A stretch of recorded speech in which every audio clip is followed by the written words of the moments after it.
This wine is so good. It's moving! Get it? On the next episode of Stay Rad Wine Blog TV.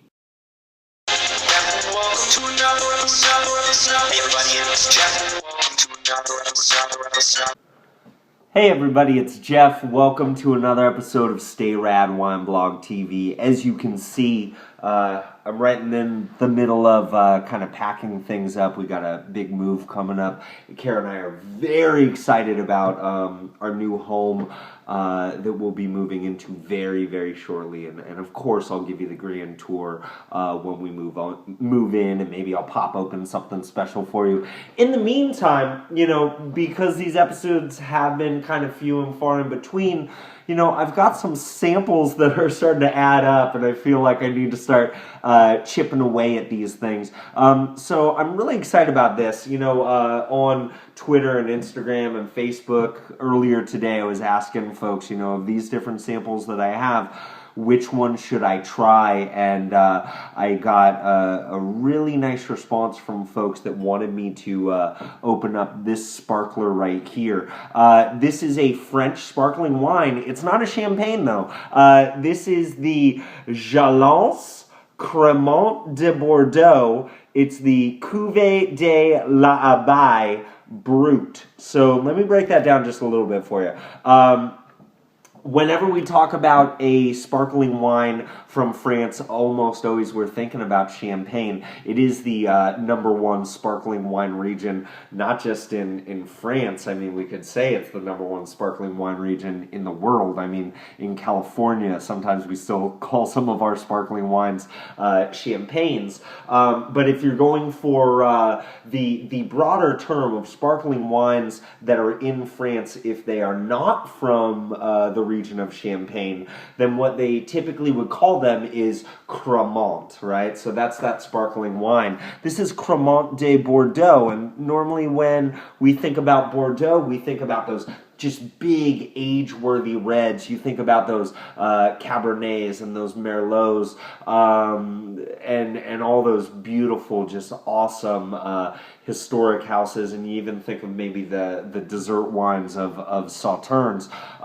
But this right here, it's something kind of neat. So Jalance, this is actually a cooperative of sparkling white winemakers from Bordeaux, and Jalance is outside of Champagne.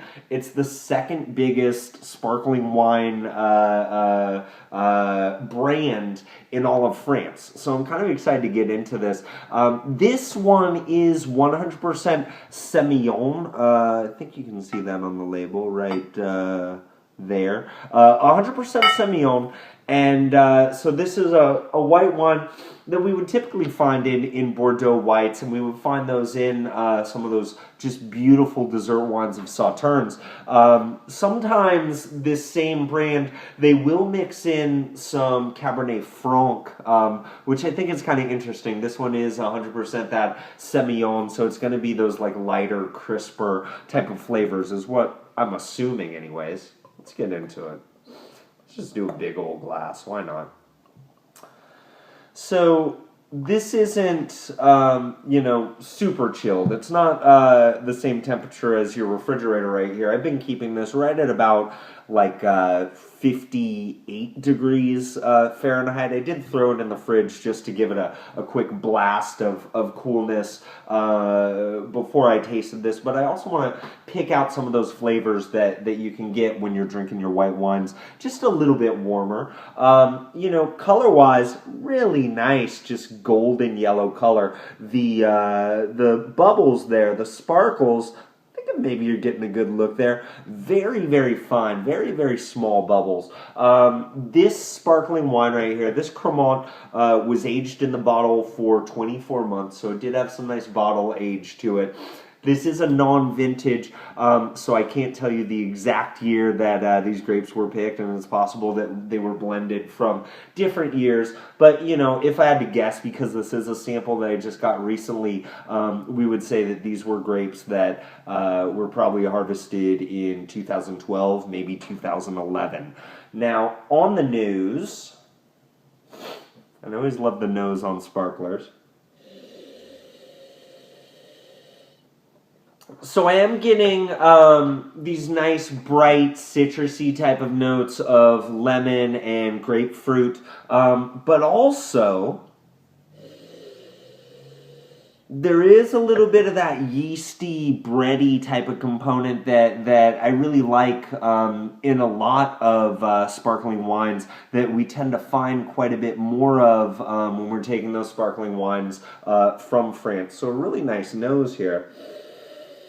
I'm getting like some of those wet rocks and everything. I mean, honestly, it's giving me just a typical nose of like a dry white Bordeaux of those nice like citrusy notes and that minerality, those wet rocks that are in there too. Price-wise, you know, another thing that's kind of nice, this co-op right here is only charging you $16 for the wine. The importer is Baron Francois, so if you don't see it at your local retailer, maybe you could ask them, hey, can you check under the Baron's Francois imports. And again, this was, thank you so much, sent to me by Cassidy from Two In Communications. Thank you so much. I'm liking the nose so far. Let's see how it is on the palate.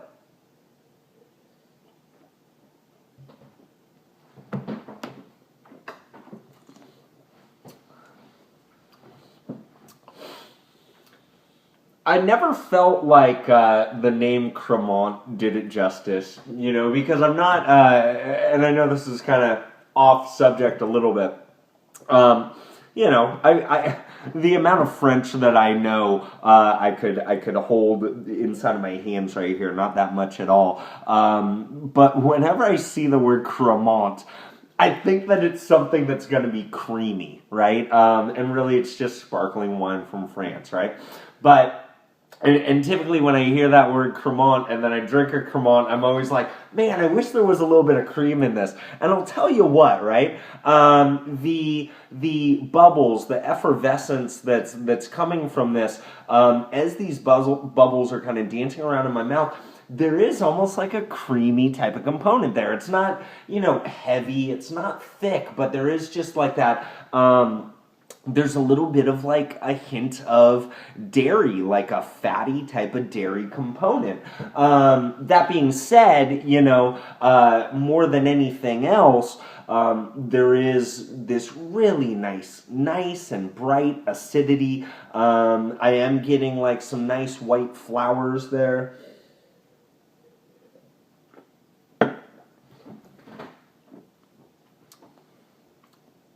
That breadiness, that yeastiness. There's a little bit of like graphite in there, so you know, it's that back to school time. Everybody's back to school, and I'm just thinking about those pencil leads that kids are always chasing around and looking for when their mechanical pencils aren't working. I'm imagining just taking a bunch of that stuff and smashing it up, and then just licking it, right? Like that's a little bit what I'm getting here. Again, that nice like river rock component. This is a really nice sparkling wine at a very nice price of $16. And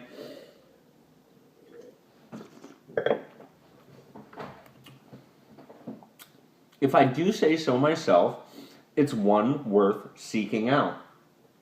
There's a nice green apple thing on here as well. I knew I was missing something. There's some green apple there.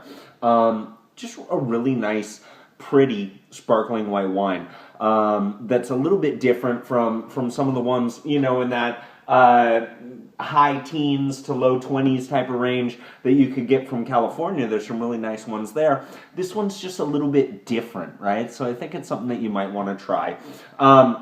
You know, whenever I think of sparkling wines, I always think of food, right? Because they definitely pair with so many different things. I'm thinking of my boy Martin Redmond right now of enophiles.com, enophileswineblog.com. I'll link it up below.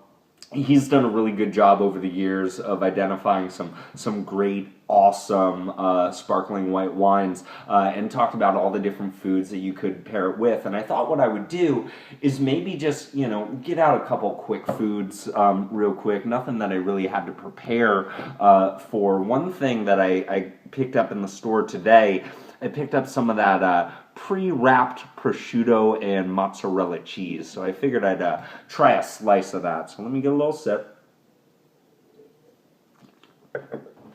Remind myself of this really nice wine. And score-wise, I'm going to give it like an 88 plus, right? It's really nice and just really different. So, check it out. Now let me try this cheese and prosciutto.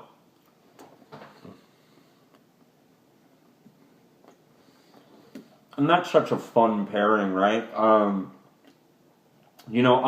I feel like when I'm eating prosciutto by itself, I eat it too fast because it's just so thin and it's so delicious and I just rip right through it. And I think the mozzarella does a really good job of being like a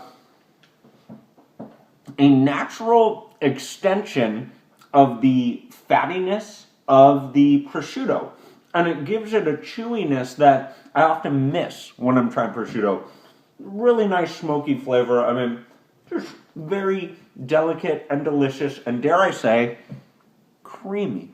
Let's try it with this guy right here.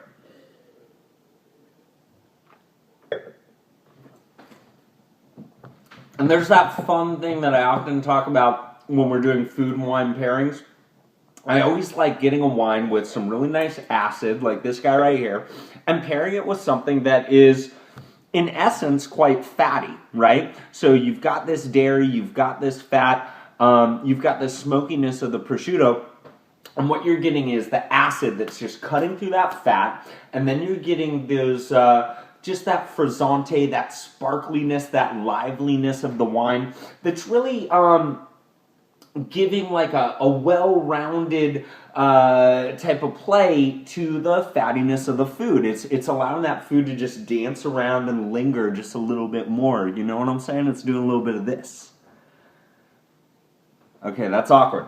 But anyways, definitely a pairing that I'm really enjoying, and it's like a quick, just simple way to just get together with friends. I mean, let's say you're just like packing, you're getting ready to move, and you don't want to make a big ordeal out of something, but you do want to make a get-together special. This could be a way to go, and a relatively inexpensive way. $16 for the wine, $5 for the prosciutto and mozzarella, and you're golden, right? If they don't have prosciutto and mozzarella where you're from, this has always been a fun pairing too. Potato chips and sparkling wine. Let's try some. So I mean, the crunchiness, the fattiness, the saltiness.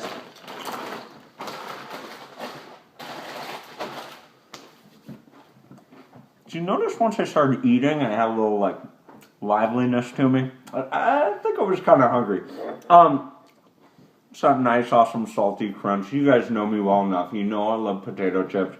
I shouldn't eat them as often as I do. But when you're you're in like your peak physical condition right now because you've been training for a half marathon, every once in a while it's all right. So I'm loving those chips, and then with the sparkling wine, wow, the acidity is really coming through on it this time, right? I think what's happening here is there's a nice balance of the fattiness of the chip. The saltiness of the chip is definitely present. It's something that it's kind of like the saltiness is like the opening act for like this huge concert that's about to take place inside of your mouth, right? So the saltiness is getting you primed, and then that acidity just takes over. It's kind of like the saltiness is I'm trying to think of a great concert comparison. The saltiness is Jay-Z and then the acidity is Justin Timberlake, or vice versa, depending on what day you went to the show. It's definitely a nice pairing as well. Yeah, I'll probably check in with you guys in like a week or so. I'll probably look a little bit more tired and I'll have much more boxes stacked behind me. But I'm so happy I could get this out to you guys. Please leave a comment. Let me know what you think. I will talk to you soon. Everybody, stay rad. Stay rad, one blog. Stay rad, one blog. Stay rad, one blog. Stay rad, one blog.com.